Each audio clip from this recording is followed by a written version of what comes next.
Betting apps promote చేసి కేసులో ఇరుక్కున్న 11 మంది ఉక్కిరిపిక్కిరవుతున్నారు. కొందరు ఫోన్లు స్విచ్ ఆఫ్ వస్తూ ఉంటే ఇంకొందరు పత్తా లేకుండా పోయారు. యాంకర్ విష్ణుప్రియ, టేస్టీ తేజకి ఇప్పటికే పంజగుట్ట పోలీసులు నోటీసులు ఇవ్వగా లేటెస్ట్గా శ్యామల, రీతూ చౌదరి, అజయ్, సన్నీ, సుప్రీత, సన్నీ, సుధీర్, అజయ్లకు నోటీసులు ఇచ్చారు.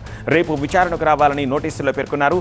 6గురిలో ఎవరెవరు విచారణకు హాజరవుతారన్నది సస్పెన్స్గా మారింది.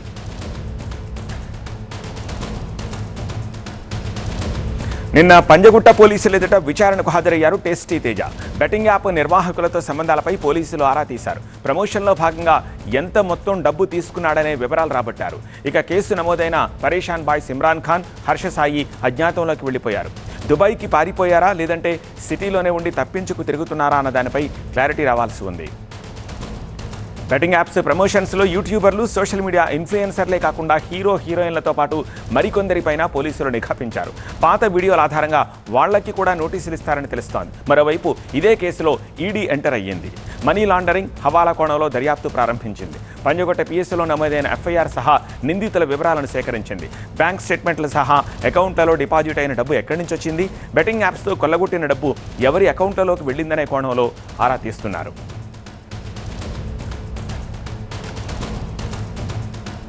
మరింత సమాచారం మా ప్రతినిధి ప్రణీత అందిస్తారు. ప్రణీత, నోటీసులు ఇచ్చిన 6గురిలో రేపు విచారణకు వెళ్లేదెవరు? హర్ష సాయి, ఇమ్రాన్ ఖాన్ ఆచూకీ తెలిసిందా? అసలు ఈడీ ఎంటర్ అవ్వడానికి కారణం ఏంటి? అయితే ఇందులో కేవలం బాధితులే కాదు, ఈ కేసుని ప్రమోట్ చేసినటువంటి వారు కూడా బెట్టింగ్స్కి పాల్పడ్డారు. సో వారి బ్యాంక్ ఖాతాలను కూడా ఇప్పుడు అధికారులు వెరిఫై చేయబోతున్నారు. సో రేపు విచారణకు వచ్చేటప్పుడు తమ బ్యాంక్ స్టేట్మెంట్స్ కూడా తీసుకురావాల్సిందిగా నోటీసులు జారీ చేశారు. సో ఇప్పటికే నిన్న కేవలం ఒక్క వ్యక్తికి మాత్రమే, టేస్టీ తేజ మాత్రమే పంజగుట్ట పోలీసులు ఎదుట అటెండ్ అయ్యాడు. సో రిమైనింగ్ నోటీసులు అందుకున్నటువంటి 11 మందిని కూడా రేపు వారిలో ఎంతమంది అటెండ్ అవుతారు, ఎంతమంది ఏదో ఒక కారణం చూపించి గైర్హాజరు అయ్యేందుకు ప్రయత్నిస్తారా చూడాల్సింది. సేమ్ టైం పోలీసులు నమోదు చేసినటువంటి ఎఫ్ఐఆర్స్ని బేస్గా చేసుకొని ఎన్ఫోర్స్మెంట్ డైరెక్టరేట్ అధికారులు సైతం రంగంలోకి దిగారు. ఎందుకంటే కేవలం ఇది బెట్టింగ్ అనేది కేవలం ఒక కంట్రీకి మాత్రమే స్టాప్ అయింది కాదు, కంప్లీట్ ఇతర దేశాలకు కూడా విస్తరించి ఉంది. కాబట్టి మొత్తం కంట్రీ వైడ్గా ఈ బెట్టింగ్స్ని ప్రమోట్ చేస్తున్నటువంటి వ్యక్తులు ఇతర దేశస్తులతో కూడా సంబంధాలు కలిగి ఉంటాయి. సో ఫారిన్కి కూడా మొత్తం ఈ విదేశీ కరెన్సీ వెళ్ళి ఉంటున్నటువంటి కోణంలో ఎన్ఫోర్స్మెంట్ డైరెక్టరేట్ అధికారులు సైతం రంగంలోకి దిగారు. ఇందులో మనీ లాండరింగ్ ఆస్పెక్ట్ పైన ఈడీ అధికారులు కూడా దర్యాప్తు చేయబోతున్నారు. మరోవైపు నిన్న టేస్టీ తేజ పంజగుట్ట పోలీసులు ఎదుట నిన్న సాయంత్రం ఆయన అటెండ్ అయ్యారు. సో ఈ ప్రమోషన్స్కి సంబంధించి అసలు ఎవరు చెప్తే ఈ ప్రమోషన్స్ని చేశాడు, సో ఈ ప్రమోషన్స్ చేసినందుకు అతనికి ఏమన్నా రెమ్యునరేషన్ చెల్లిస్తున్నారనేటువంటి వివరాలను కూడా ఆయన నుండి పంజగుట్ట పోలీసులు సేకరించారు. మళ్ళీ విచారణకు పిలుస్తామంటూ కూడా ఆయనకి చెప్పారు. మరోవైపు వేరే నోటీసులు అందుకున్నటువంటి విష్ణుప్రియతో పాటు ఇమ్రాన్ ఖాన్, వీరి తరఫున శేఖర్ బాషా పోలీసుల ఎదుట గత 2 డేస్ క్రితం అటెండ్ అయ్యారు. సో ఆయన కూడా కాసేపు క్రితమే TV9తో మాట్లాడారు. సో ఈ బెట్టింగ్ యాప్స్ని ఎవరు కూడా ప్రమోట్ చేయవద్దు అనేటువంటి అంశాన్ని చెప్పారు. సో బిగ్ బాస్ కంటెస్టెంట్లు ఎవరైతే ఉన్నారో వారు ఈ కేసులో ఉన్నారు కాబట్టి వారి తరఫున మాత్రమే తను అటెండ్ అయ్యానంటూ కూడా చెప్పాడు. పోలీసులు కూడా దీన్ని చాలా లోతుగా దర్యాప్తు చేయబోతున్నారు. ఇందులో ఎంతటి వారు ఉన్నా సరే వదిలిపెట్టేది లేదంటూ ఇప్పటికే పోలీసులు ప్రకటన జారీ చేసినటువంటి నేపథ్యంలో రేపు వీళ్ళందరి విచారణ కూడా కీలకం కాబోతుంది. సెకండ్ సూపర్ ఎక్స్క్లూజివ్ న్యూస్ చూద్దాం. వైసీపీ ఎమ్మెల్సీల వరుస రాజీనామాలు ఏపీ రాజకీయాల్లో చర్చనీయాంశంగా మారాయి. రాజీనామాలు ఆమోదం పొందకపోవడం, మండలి చైర్మన్ వాటిని పెండింగ్ లో పెట్టడం వెనుక రాజకీయ వ్యూహం ఉందని టీడీపీ ఆరోపిస్తుంది. రాజీనామాలు ఆమోదిస్తే మండలిలో టీడీపీ బలం పెరుగుతుందనే పెండింగ్ లో ఉంచారని చెప్తున్నారు. ఎమ్మెల్సీ మర్రి రాజశేఖర్ రాజీనామా చేశారు. ఇవాళ శాసనమండలి చైర్మన్ ను కలిసి రాజీనామా అందజేశారు. వెంటనే ఆమోదించాలని కోరారు. మర్రి రాజశేఖర్ పదవీకాలం 2029 వరకు ఉన్నప్పటికీ కొంతకాలంగా వైసీపీ అధిష్టానంపై అసంతృప్తితో ఉన్నారు. మర్రి రాజశేఖర్ రాజీనామాతో ఈ సంఖ్య 5కు చేరింది. ఇప్పటికే పోతుల సునీత, కళ్యాణ చక్రవర్తి, కర్రి పద్మశ్రీ, జయమంగళ వెంకటరమణ తమ ఎమ్మెల్సీ పదవులకు రాజీనామా చేశారు. అయితే ఇప్పటి వరకు రాజీనామాలను మండలి చైర్మన్ ఆమోదించలేదు. దీంతో జయమంగళ వెంకటరమణ, కళ్యాణ చక్రవర్తి, కర్రి పద్మశ్రీ తమ రాజీనామాలను ఆమోదించాలని మండలి చైర్మన్ కు విజ్ఞప్తి చేశారు. తమ వ్యక్తిగత కారణాలతోనే రాజీనామాలు చేశామని స్పష్టం చేశారు. మాకు వ్యక్తిగత కారణాల వలన రాజీనామా చేశాము, దయచేసి ఆమోదించమని. నా వ్యక్తిగత కారణాలు నా కుటుంబ సమస్యలు అవ్వచ్చు, నా ఆర్థిక పరిస్థితులు అవ్వచ్చు, నా కుటుంబ సమస్యలు అవ్వచ్చు, నా మీద నా మీద అనవసరం అధ్యక్ష, మీకు అనవసరం. నా మీద నా వ్యక్తిగత అభ్యంతరం అంటే నా కుటుంబ సమస్యలు కావచ్చు, లేకపోతే నేను పని చేయలేక నాకు మానసికమైన ఒత్తిడి కావచ్చు, దాని మూలంగా నేను రాజీనామా ఆమోదిస్తున్నాను అని తమరు మంచి మనసుతో మీరు చెప్తారని నేను వేడుకుంటున్నాను. కంప్లీట్ డీటెయిల్స్ మా అసోసియేట్ ఎడిటర్ ఈశ్వర్ అందిస్తారు. ఈశ్వర్, ఒకరు వ్యక్తిగత కారణాలతో రాజీనామా చేయొచ్చు, వరుసగా రాజీనామాలు చేస్తున్నారు. దీని వెనుక కారణం ఏంటి? మరోవైపు మండలి చైర్మన్ దీన్ని ఆమోదించడం లేదు, దీంట్లో రాజకీయ కుట్ర ఉంది అంటున్నారు. ఏది వాస్తవం? ఖచ్చితంగా రాజీనామాల అంశం, ఎమ్మెల్సీల రాజీనామా అంశం అయితే తీవ్ర చర్చకి దారితీస్తున్న అంశంగా మారింది. దాదాపుగా రాజీనామాలు చేసి 7 నెలల దాకా కొంతమంది రాజీనామా చేసి గత ఆగస్టులోనే కర్రీ పద్మశ్రీ కావచ్చు, జయమంగళ వెంకటరమణ కావచ్చు, ఇట్లాంటి వాళ్ళు రాజీనామా చేసి 7 నెలలైంది. 7 నెలలు అయినప్పటికీ ఎందుకు రాజీనామాలు ఆమోదించడం లేదంటూ వాళ్ళు పెద్ద ఎత్తున ఈరోజు హౌస్లోనే, కౌన్సిల్లోనే పెద్ద ఎత్తున డిమాండ్ చేసే పరిస్థితి వచ్చింది. అదే తర్వాత మళ్ళీ చైర్మన్ పేషీకి వెళ్ళి కూడా వాళ్ళు డిమాండ్ చేసిన నేపథ్యం కనిపించింది. సో ఎందుకు ఇట్లాంటి పరిస్థితి తలెత్తిందని దాని మీద రాజకీయ వర్గాల్లో చాలా పెద్ద ఎత్తున విశ్లేషణ జరుగుతుంది. సాధారణంగా రాజకీయ కారణాలతోనే వాళ్ళు రాజీనామా చేశారు కాబట్టి అదే రాజకీయ కారణాలతో చైర్మన్ వాటిని ఆమోదించడం లేదు అన్నది ఒక పెద్ద ఎత్తున వినిపిస్తున్న విమర్శగా ఇక్కడ కనిపిస్తుంది. ఇద్దరి మధ్య ఆరోపణలు ప్రత్యారోపణలు జరుగుతున్నాయి. ప్రధానంగా తెలుగుదేశం పార్టీ బలాన్ని పెంచేందుకు మాత్రమే అట్లాంటి ప్రయత్నం జరుగుతుందని వైసీపీ భావిస్తోంది. సాధారణంగా చైర్మన్కి రాజకీయ పార్టీలకు అతీతంగా పనిచేయాల్సి ఉన్నప్పటికీ కూడా ఆయన ప్రాథమికంగా వైఎస్ఆర్సీపీ సభ్యుడు కాబట్టి ఆయన ఆ పార్టీ ప్రయోజనాలను కాపాడేందుకే ఇట్లాంటి నిర్ణయం తీసుకుంటున్నారు అన్నది తెలుగుదేశం పార్టీ వర్గాల నుంచి కావచ్చు, లేకపోతే కూటమి నుంచి వస్తున్న ఆరోపణ. కానీ అందుకు భిన్నంగా చైర్మన్ కార్యాలయం చెప్తుంది ఏంటంటే చైర్మన్కి ఉన్న విచక్షణ అధికారాల నేపథ్యంలో దీనికి రాజీనామాలు ఆమోదించడానికి సర్టన్ టైం లిమిట్ అంటూ ఏమీ లేదు. ఆయన వాళ్ళు జెన్యున్గా రాజీనామా చేశారని ఫీల్ అవ్వాల్సి ఉంటుంది. కేవలం వాళ్ళ రాజకీయ కారణాలతోనే రాజీనామా చేశారు కాబట్టి దాన్ని ఆమోదించాల్సిన అవసరం చైర్మన్కి లేదు అన్నది చైర్మన్ కార్యాలయం నుంచి వస్తున్న మాటగా కనిపిస్తుంది. సో ఈ నేపథ్యంలో ఎప్పుడు రాజీనామాలు ఆమోదిస్తారన్న దాని మీద కూడా పెద్ద ఎత్తున చర్చ జరుగుతుంది. ప్రస్తుతం బలాబలాలని పరిశీలిస్తే వైఎస్ఆర్ కాంగ్రెస్కి అధికారం పూర్తి స్థాయిలో కౌన్సిల్లో వాళ్ళకే ప్రాధాన్యత కనిపిస్తుంది. దాదాపు 32 మంది వాళ్ళకి సంబంధించిన వాళ్ళు ఉన్నారు. తెలుగుదేశం పార్టీ కేవలం 9 మంది ఉన్నారు. జనసేనకు 1 సభ్యులు ఉన్నారు. అలాగే నామినేటెడ్ వాళ్ళు కావచ్చు, లేకపోతే ఇతర ఇండిపెండెంట్స్ కానీ వాళ్ళ సంఖ్య ఎక్కువగా ఉంది. ఒకవేళ ఇప్పుడు ఏదైతే రాజీనామా చేశారో 5 మంది వైఎస్ఆర్సీపీ వాళ్ళని రాజీనామాలు ఆమోదిస్తే తెలుగుదేశం పార్టీ బలం పెరుగుతుంది. అదే సమయంలో అవిశ్వాసానికి కూడా ఆలోచించే అవకాశం ఉంటుంది. చైర్మన్ దించే ఆలోచన కూడా ఉంటుంది. కాబట్టి అట్లాంటి దానికి అవకాశం ఇవ్వకూడదన్న ఆలోచనతోనే చైర్మన్ ఆమోదించడం లేనది ఒకటి. ఒకవేళ అవిశ్వాసానికి వస్తే వీళ్ళని డిస్క్వాలిఫై చేస్తే ఆ తర్వాత అది మళ్ళీ తెలుగుదేశం పార్టీకి కూటమికి నష్టం కలుగుతుంది. కాబట్టి అట్లాంటి నిర్ణయాన్ని అవసరమైనప్పుడు చైర్మన్ నిర్ణయం తీసుకుంటున్నారన్నట్టుగా ఈ రెండు పొలిటికల్ గేమ్గా మారిన నేపథ్యం కనిపిస్తుంది. ఈ నేపథ్యంలో ఈరోజు సభలో డిస్కస్ చేయడం, సభలోనే డిమాండ్ చేయడం రాజీనామా ఆమోదానికి సంబంధించి పెద్ద ఎత్తున అయితే చర్చకు దారితీస్తున్న నేపథ్యం కనిపిస్తుంది. Right, thank you. స్టూడియో. ఒకప్పుడు పశ్చిమలో సిరులు కురిపించిన రొయ్య ఇప్పుడు రైతులను కన్నీళ్లు పెట్టిస్తోంది. చెరువు నిండా రొయ్యలున్నప్పటికీ ఒకవైపు ఉత్పత్తి వ్యయం పెరగడంతో పాటుగా ఎక్స్పోర్ట్ కంపెనీల నిర్ణయాలు రైతుని రోడ్డెక్కేలా చేశాయి. అసలు రొయ్య రైతుకు వచ్చిన కష్టం ఏంటి? అందుకు కారణం ఏంటి? ఉమ్మడి పశ్చిమ గోదావరి జిల్లాలో 26,000 మంది రైతులు ఆక్వా సాగు చేస్తున్నారు. రైతులు కాకుండా 50,000 కుటుంబాలు రొయ్యల సాగుపై ఆధారపడి బతుకుతున్నాయి. అయితే పండించిన తర్వాత ధరను మాత్రం రైతుతో సంబంధం లేకుండా కొనుగోలుదారులు, ఎక్స్పోర్టర్లు నిర్ణయిస్తున్నారు. వ్యాపారులు సిండికేట్గా మారి దోచుకుంటున్నారని రైతులు ఆవేదన వ్యక్తం చేస్తున్నారు. సోయా వంటి ముడి పదార్థాల ధర తగ్గినా ఫీడ్ రేట్లు మాత్రం తగ్గట్లేదంటున్నారు. ఫీడ్ ధరలు తగ్గించి ధర స్థిరీకరణ చర్యలు చేపట్టాలని రైతులు డిమాండ్ చేస్తున్నారు. అంటే రొయ్యల రేటు వచ్చి మొన్నటిదాకా 250-260 రూపాయలు ఉండేది. మొన్న 220 రూపాయలకి తీసుకొచ్చేయడం జరిగిందండి.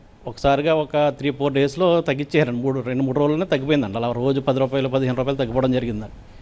దాన్ని మళ్ళీ మేము ధర్నాలు అయ్యి చేసి ఇది గవర్నమెంట్ దృష్టికి తీసుకెళ్ళినప్పటికీ అది స్టాండర్డ్ అయ్యిందండి. ఇప్పుడు అది వచ్చి 230 రూపాయలు స్టాండర్డ్ చేశారండి. ధరలు తగ్గిపోవడంతో ఇప్పుడు రొయ్య రైతులు సంక్షోభంలో పడ్డారు. రొయ్య మేత తయారీదారులు రొయ్య ఫీడ్ ధర విపరీతంగా పెంచి రైతులను దోచుకుంటున్నారని ఆవేదన వ్యక్తం చేస్తున్నారు.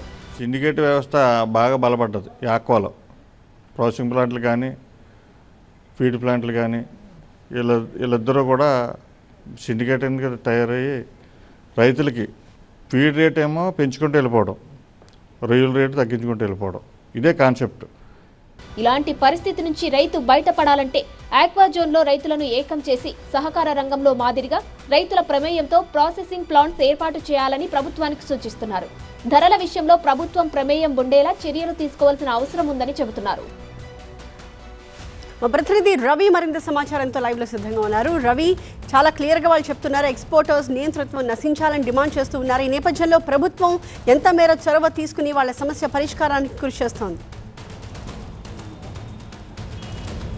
అంటే ఖచ్చితంగా ప్రభుత్వం అయితే చర్యలు తీసుకుంటుందని చెప్పుకోవచ్చు.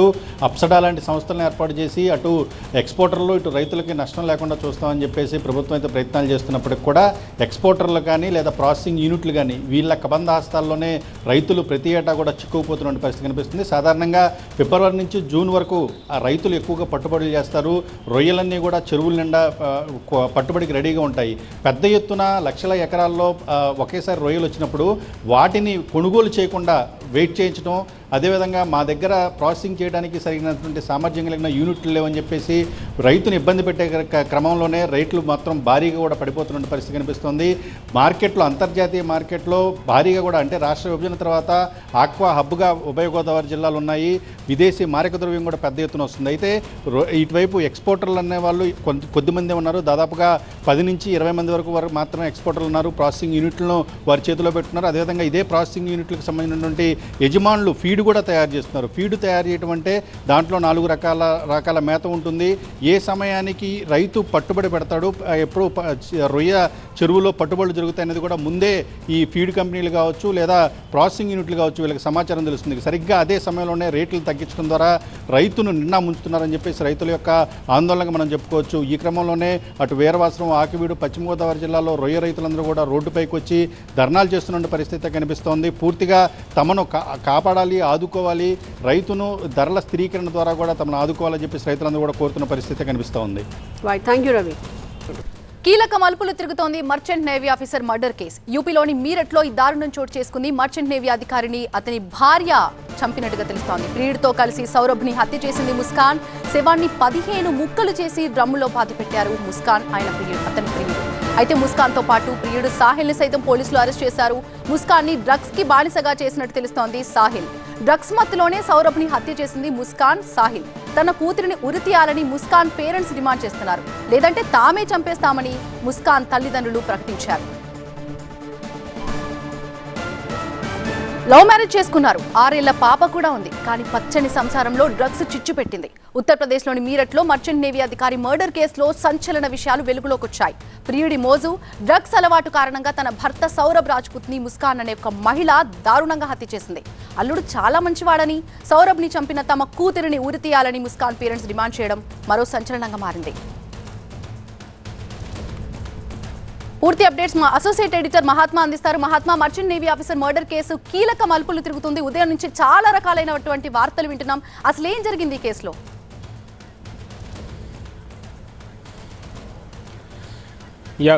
ఇది ఒక ప్రేమ కథ ఈ రకంగా మారిందని చెప్పవచ్చు. నిజానికి సౌరభ్ రాజ్పుత్, ముస్కాన్ రస్తోగి ఇద్దరు కూడా ప్రేమించే పెళ్లి చేసుకున్నారు. ఇదేదో పెద్దలు కుదిర్చిన వివాహమో, ఇష్టం లేకుండా చేసుకున్న పెళ్ళో కాదు. 2016లో ఇద్దరికి పెళ్లి జరిగింది. అయితే ఇక్కడ సౌరభ్ స్నేహితుడైన సాహిల్ శుక్లాతో ముస్కాన్ అక్రమ సంబంధం పెట్టుకుంది. ఆమె ఆ వివాహేతర బంధాన్ని కొనసాగిస్తూ వచ్చింది. మొదట్లోనే ఈ విషయాన్ని సౌరభ్ గ్రహించాడు.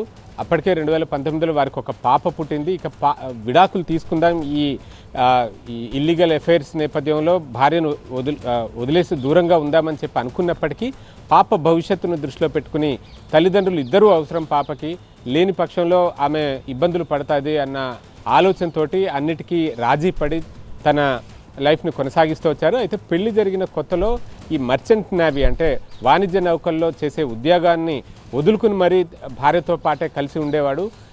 చివరికి అదే తన కుటుంబ సభ్యులతోటి గొడవలకు కారణమైంది. చివరికి ఇంటి నుంచి విడిపడి వేరుగా ఉంటూ వచ్చాడు. వేరుగా ఉంటూ వచ్చినప్పటికీ కూడా ఆమె సాహిల్ శుక్లాతో వివాహేతర సంబంధాన్ని కొనసాగిస్తూ వచ్చింది. ఈ పరిస్థితుల్లో మళ్ళీ ఉపాధి వేటలో భాగంగా మర్చెంట్ నేవీలో మళ్ళీ జాయిన్ అయ్యి ఆ ఉద్యోగానికి వెళ్ళిన క్రమంలో సాహిల్ తోటి మరింత దగ్గరైంది ముస్కాన్. ఆ తర్వాత పాప పుట్టినరోజు సందర్భంగా మర్చెంట్ నేవీ ఉద్యోగం నుంచి బ్రేక్ తీసుకుని ఆయన ఇంటికి వచ్చినప్పుడు ఈ హత్యకు పథకరచన చేశారు.